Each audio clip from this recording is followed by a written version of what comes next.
Magandang araw mga banateros at eto na nga magre-react lang ho tayo dito kay Makagago. May banat na naman tong ewan ko ba kung tao ba ito. Pero meron na naman siyang hinihirit at napaka-importante na maunawaan natin kung ano tong hirit niya dahil ito sa hirit niyang pambabas niya kay BP Sara Duterte napahiya ho siya. Ultimo sa kanyang sariling TikTok na account. Eto po kasi yan. Alam nyo, bigyan ko lang kayo ng kaunting konteksto tungkol dito kay Makagago. Ito si Makagago, aside sa gago siya, matagal na hindi ito influencer na sa politika. Ito ho ay, alam mo yon, mahilig lang mambash ng mga sikat na artista, sikat na influencer, para siya ay magkaroon ng views sa kanyang mga accounts, sa kanyang mga social media. So yan po ang kanyang konteksto, mang-dish para magkaroon po siya ng views. Pangkabuhayan niya po yan, manggago, para alam niyo na pag may views, may kita, di ba? So ano na yun, parte na ho ng kanyang buhay yan. Pero hindi ho yan pumunta sa politika until itong recently lang. At nung pinuna nga natin yan, ay walang yaho. Umamin po siya na bayaran siya. Sa katunayan, pinagmamalaki niya pa na siya po ay bayaran. At sabi pa nga niya, ako daw ang bobo dahil bumabanat ako nang hindi nagpapabayad o di umano mga ganyan-ganyan. Pero siya, matalino siya kasi ginagamit niya yung talent niya, pambabas, at nagpapabayad siya. Ano ho ba ang kahalagahan nito? Alam nyo, yan ang pinagkaiba kasi pagdating sa politika at sa mga showbiz at saka sa mga influencer. Okay lang yung sa ganyan sa showbiz, sa influencer. Kung may mga trip ka, yan ang iyong pinagkakakitaan, yan ang iyong talent, mambash. Okay yan, walang problema as long as wala kang tinatapakan at wala kang nilalabag na batas. Pero ang problema kasi pagdating sa politika, ang usapin ho dito bayan. Ang pinag-uusapan natin, buhay ng bawat Pilipino. So, pahabang ikaw ay nagpapagamit sa kasamaan, manggagago ka lang dahil ikaw ay nababayaran, ay nako, hindi ho ang tinatamaan dito yung politiko. Yung politiko po kasi, kahit mawala sa politika yan, may pera po yan. Hindi naman po yan yung mga mahihirap. Hindi naman ganun kayaman ng mga Duterte, pero kakain at kakain po yan. Ang masama ho ay yung epekto na binabash mo ang isang politiko na magsisilbi sana sa mga Pilipinong naghihirap. Kasi sila ho ang pinaka tumutulong sa ating mga kababayan, and yet wala kang konsensyang gumawa ng fake news. Nagpapakalat ka ng fake news. Ipapakita ko sa inyo kung bakit nagpapakalat ito ng fake news. At ano ho ba ang kinaugnayan nung siya ho ay umamin na bayaran? Bayaran ba nino? Alam naman po natin kung sino ang may away sa gobyerno. Siguro ito hindi niya alam. Kasi bagong salta nga lang ito Wala ho alam to Pero tayo, alam mo natin kung sino ang naglalaban sa gobyerno. Walang iba kung hindi ang speaker at ang vice president. Nagparinigan na ho yan. Nagbabanata na ho yan. At the same time, di pa nga ho umaten dyan sa impyerno Hindi, impyerno po kasi ang kamera totoo lang. Lahat ng klase ng kasalanan na andyan Anyway, ito, pakinggan po natin tong banat niya at pasinungalingan natin itong mga hirit niya. Sa totoo lang, yung panghirit ito, pang tanga lang totoo, papakita ko sa inyo kung bakit pantanga ho yung hirit nito Hindi naman sana nga pero wala wala sa hulog talaga wala Grabe to mga boss. Umuulan, bumabaha, bumabagyo, super typhoon na po. But still, super typhoon na yung si Karina. Ayun, nag-stutter ka na. Diyan pa lang obvious na may script ka. Hindi kasi kung alam mo yon, kung ikaw ay alam mo dire-diretso lang na talagang binibigay mo yung salubin mo, may prinsipyo ka, nagkakamali ka sa words pero dire-diretso. Yun diyan, halatang nag-iisip ka. Kung meron ka nun wala ka nun di ba? Sa totoo lang wala kang isip Pero halatang halata na merong ibinigay sa yung script na i-memorize mo at medyo nauutal-utal ka na. Dahil siguro sa pagdidikit mo sa mga Marcos, nauutal-utal ka na. Hindi, kasi yung presidente natin, nauutal-utal din yan. Lahat po ng mga nandyan, uutal-utal eh. Hindi natin alam kung bakit, ha? Hindi, yan ba ang epekto? Hindi, ako nagtatanong lang. Tuloy natin, ha? Tuloy natin. And still, doesn't matter. Ang VP nyong lahat na si Sara Duterte ay pumunta, namataan, bumiyahe papuntang Germany. Kasama ang kanyang pamilya, ang kanyang ina. Bakit lingon-lingon ka? Titingnan mo ba kung... Hindi, feeling ko meron tong ano eh. May bumubulong-bulong dito eh. Hindi ko alam kung demonyo o ano. Para lumilingon-lingon pa eh. Mga boss, tinatakasan kayo ng VP nyo. Tinatakasan daw. Paano na ang storya? Ano yan, jowa? Hindi totoo lang, anong tinatakasan sinasabi mo?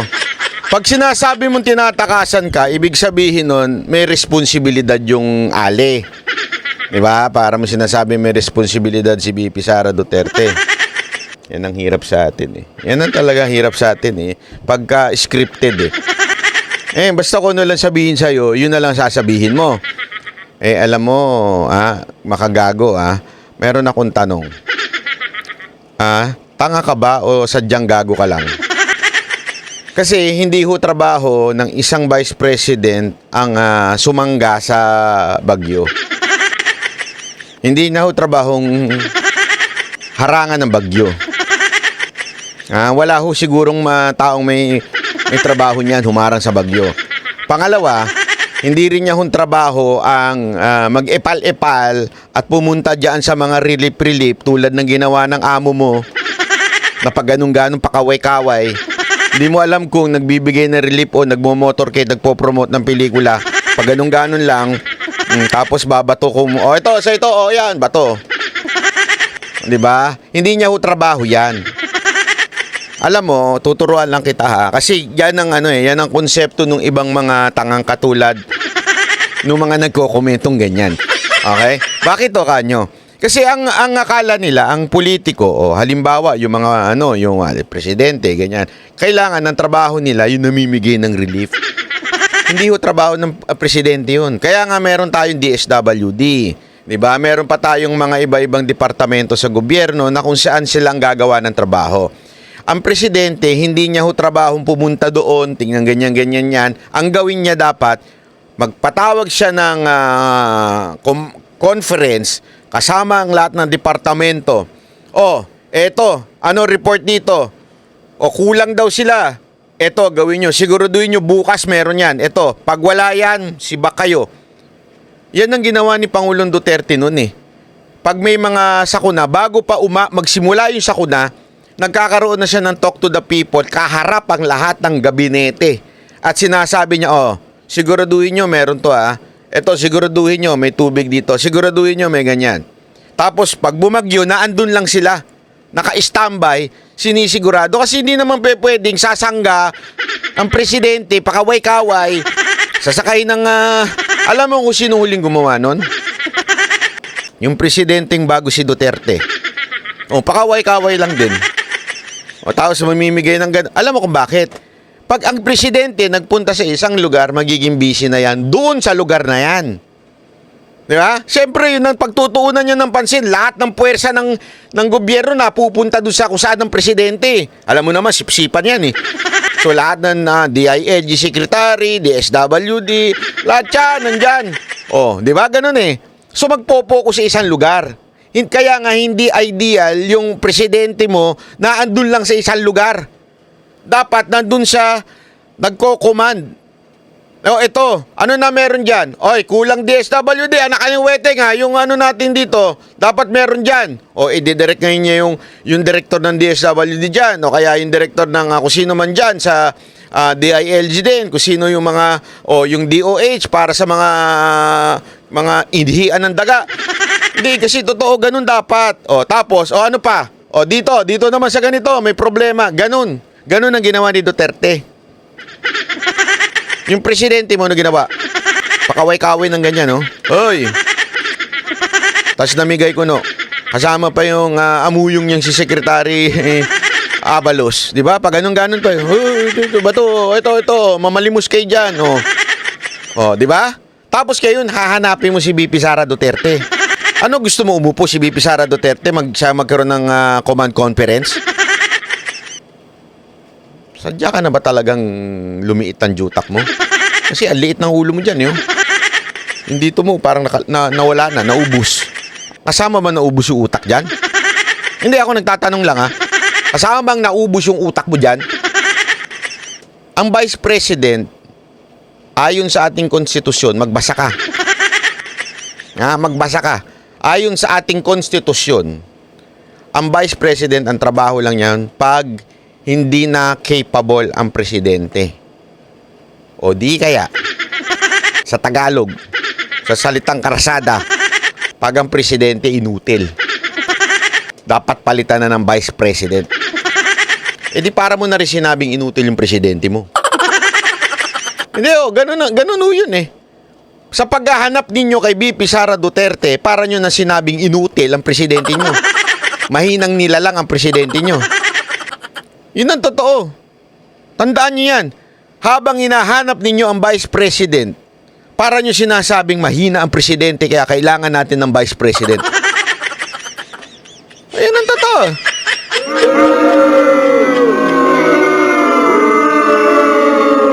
Ganyan po kayo kawalang alam sa konstitusyon o sa batas ng ating bayan, na ang Vice President yan lang ang pinakatrabaho niya. Ay nako. Alam mo, eto lang, bakit ganyan ang script nyo?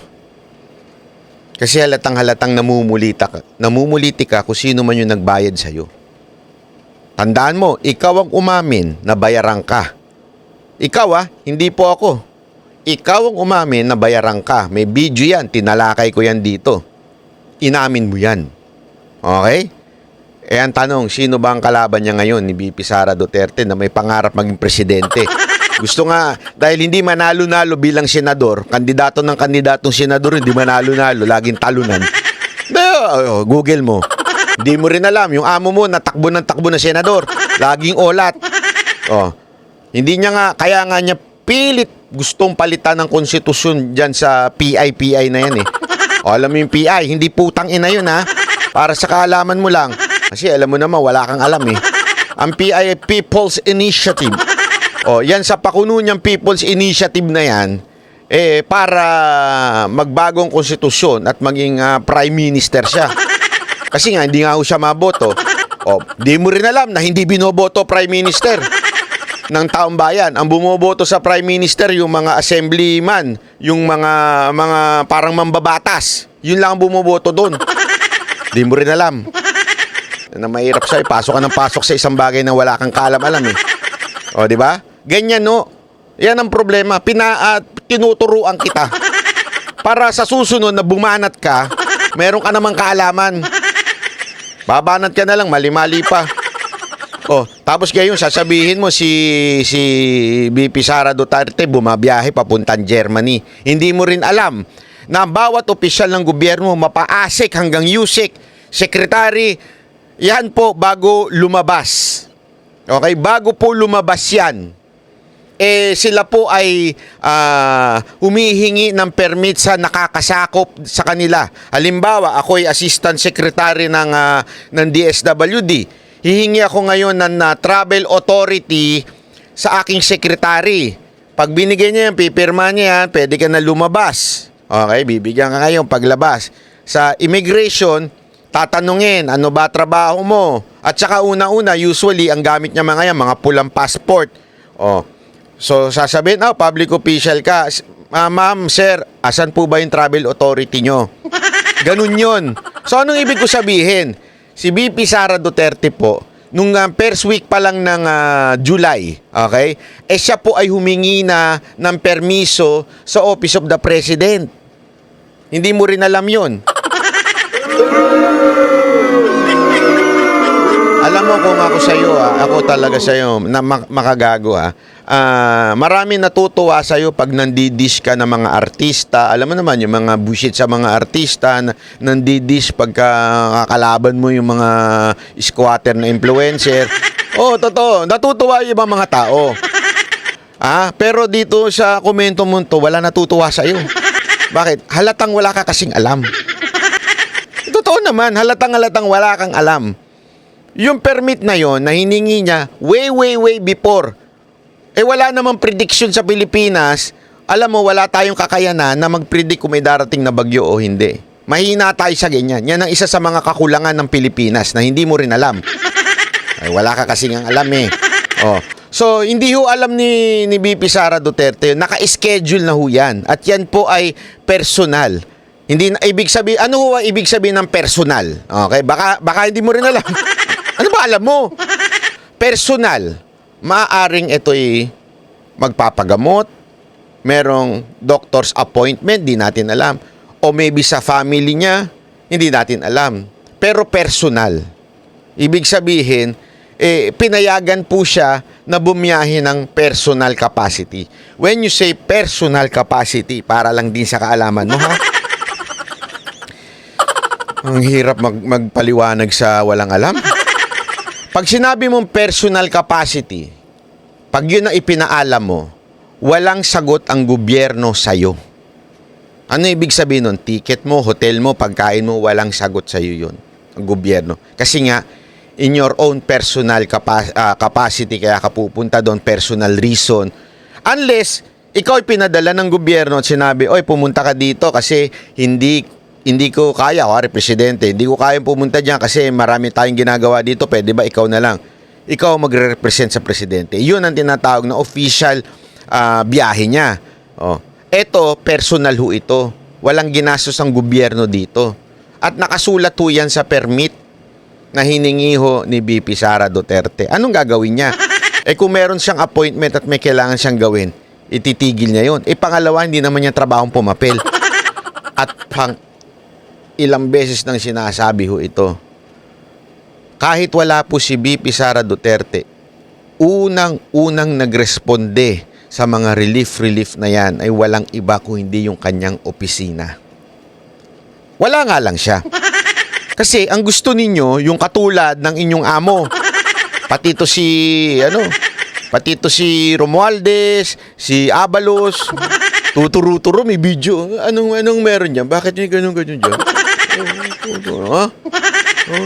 Ganun nga. May pagkasamang pagmuya pa yun. No? Ano meron dyan? No?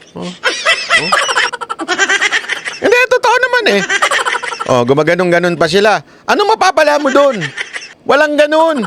Kung gusto mo talagang tumulong, hindi mo kailangan mag-appear doon, ikaw doon sa opisina inaayos mo. Yung logistics. Logistics, alam mo? Hindi rin. Ano ba alam mo? Ang bira, oo. O kailangan ikaw mag-aayos doon, Tapos ito. Kita mo nga pag-relief ni BP Sara Duterte, nakasulat lang Office of the Vice President. Wala kang makikitang pangalan niya. Yung bigas ng amo mo. Romualdez Rice.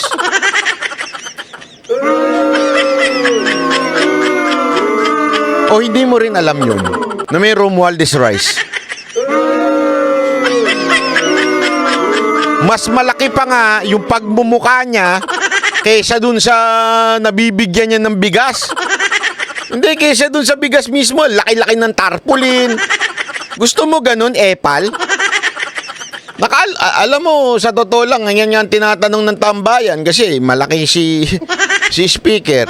Tinatanong ng tambayan kung nakalunok ba ng Jollibee yan.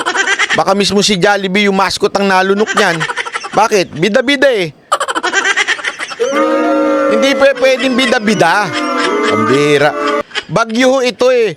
Alam mo, eto kung talagang gusto ng isang opisyal na tumulong sa bayan niya, hindi niya kailangan pumunta doon eh. Para mas mabilis. Kung ito'y executive walang problema kung ikaw meron kang gustong pagtulong, gusto mong puntahan lang yun. Doon ka lang kasi nakapokus. Yun lang yung tinutulungan mo. Pero kung ikaw executive ka, especially the president, mga DILG secretary, dapat kumukomando yan. Ito, dito ka naman. Kailangan mabilisan, hindi na yung... Kasi alam mo, pag nagpupunta ang isang presidente, isang speaker, o kaya yung... although ang speaker nasa legislative yan, pag nagpunta ho yan, halos lahat na nandoon. So yung focus nasa isang lugar. Kawawa na iba. Tapos buong araw na nandun na i-spend yung time. Kasi nga, syempre, may advance party pa yan. O, security nung mga tao dyan. Security yung police. Nung politiko. So, ganun ho yan. Hirap sa'yo talagang kausap. Ewan ko sa'yo. Di ba? Nakakaawa talagang taong bayan kay VP Sara. Diyos ko. Nakakaawa ang taong bayan. Siya ba ang presidente? Alam mo, ganito na lang siguro maganda, no? Palitan na lang kaya natin yung presidente. Hanap kayo ng hanap eh. Anyway, palitan natin yung presidente. Pag nawala yung presidente, yun. Kunwari nawala si VP Sara, presidente na siya. Doon tayo magalit kasi siya na yung presidente, trabaho niya na yan. Kahit ako mismo, kahit ako ay supporter ng mga Duterte, kung naging presidente si VP Sara Duterte, hindi niya gagawin ang kanyang trabaho na pumunta doon sa mga importanteng lugar at magkaroon ng command conference, sisitahin din na natin yan, pupunahin din natin yan. Di ba? Kasi trabaho niya yun. Ang problema, hindi naman niya trabaho ngayon yan. Alam mo, sa totoo lang kayong mga tanso vlogger, kayo ang talagang gustong magpatalsik kay Pangulong Marcos. Mr. Marcos, parang gusto ko yung policy ng mga vlogger nyo Bakit kanyo? Kasi hinahanap ang BP, ikaw naman ang presidente. Ano ba naman yan? Grabe to, mga boss. Ayun na pala yun. Walang kwenta. Alam mo, pahiya ka pa nga dito. Tingnan mo. Ayan mga komento. May 5,500 flood control project na naman. Okay lang yan. 5,000. Alam mo ba yung 5,500 na yan? Hindi mo rin alam yan. Let me educate you.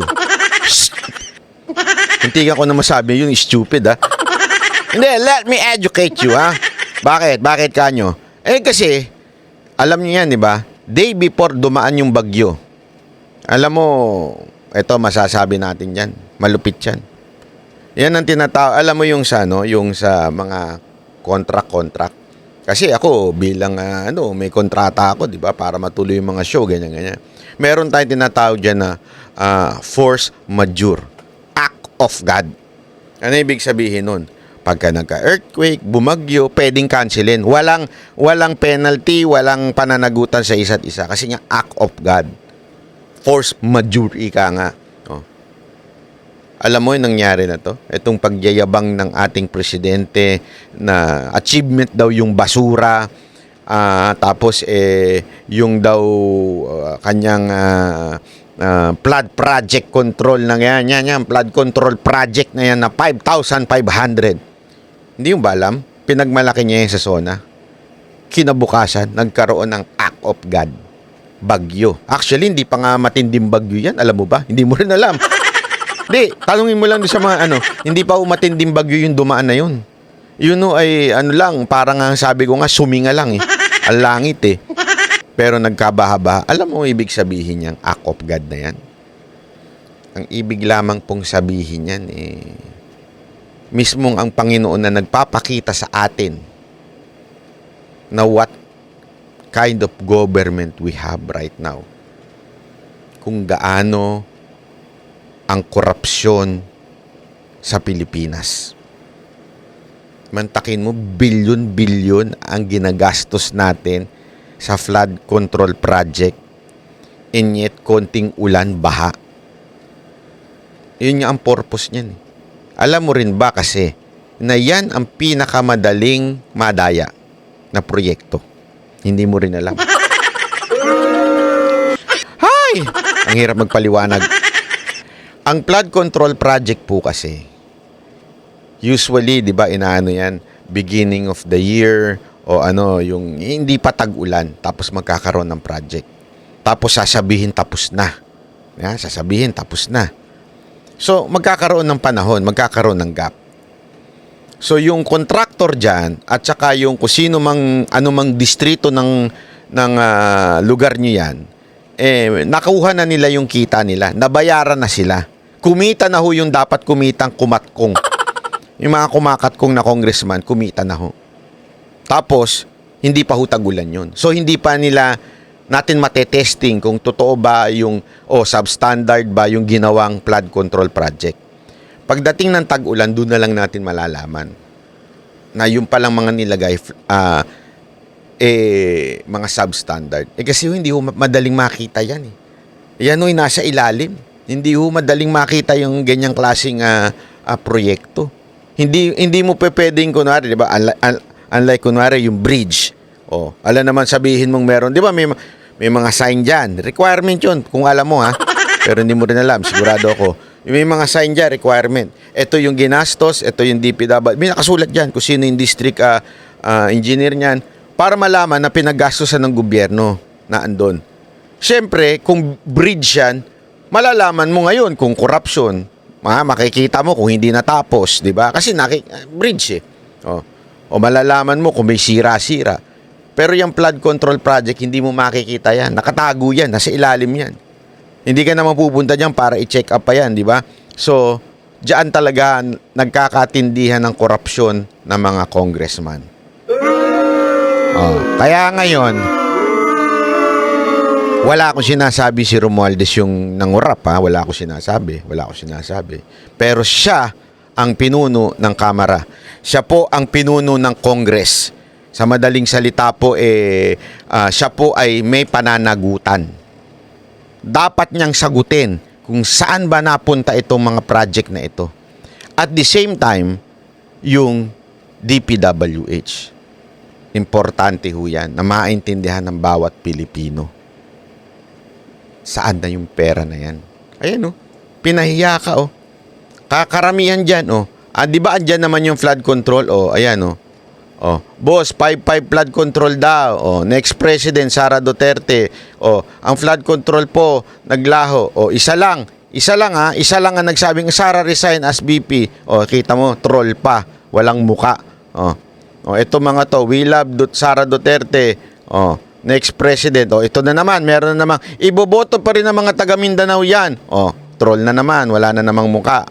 Ay, nako, obvious na obvious kayo. Sino ba ang bumoto dyan? Pag tinignan mo yung karakter, cartoons. Kita mo naman, Jejemon. Kita mo. Grabe to, mga bo. Di ba? Diyan pa lang, pahiya ka na. Ay, naku, pambira ka, Hindi, totoo. Diyan pa lang po, pahiyang-pahiya ka na. Ikaw na yung nambash, ikaw pa yung binash. Pambira, Ay, nako. Alam mo ako sa'yo makagago, kung ano man yung ginagawa mo, itigil mo na. Walang kwenta, okay? At kung sino man yung nagbabayad sa'yo, dapat isoli mo. At hindi, totoo, kung ikaw naman nagbabayad sa kanya, bawiin nyo. Walang silbi. Nabubuking lang lalo eh. At higit sa lahat po, kung ano man yung vitamins mo, itigil mo na. Wala talagang silbi. Panira lang sa buhay. Napapahiya ka lang. Mantakin mo, yan ang makikita ng mga anak mo. May anak ka ba? Hindi, ako nagtatanong lang. Yan ang makikita ng anak mo. Daddy. Binanatan ka ni Banat Bay. Durog ka. Wala ka daw alam. Gusto mo yun na makita ng anak mo? Diba? Okay lang kasi kung showbiz eh. Kasi opinion mo yun. Nambabash ka lang doon dahil opinion mo. Pero yung ganyan, marami ka pang kakainin bigas. Ay, although mahal ang bigas. Humingi ka na lang doon sa Romualdez Rice. Diba? Mahirap eh. Wala ka talagang patutunguhan pag ganyan ng vlog mo. Mas mabuti pa siguro, matulog ka na lang. Baka magkaroon ka pa ng silbi. Okay? Maraming salamat po. Ako po si Banat Bay. Yan ang Banateros, boses ng ordinaryo Pilipino. Banateros ay walang maka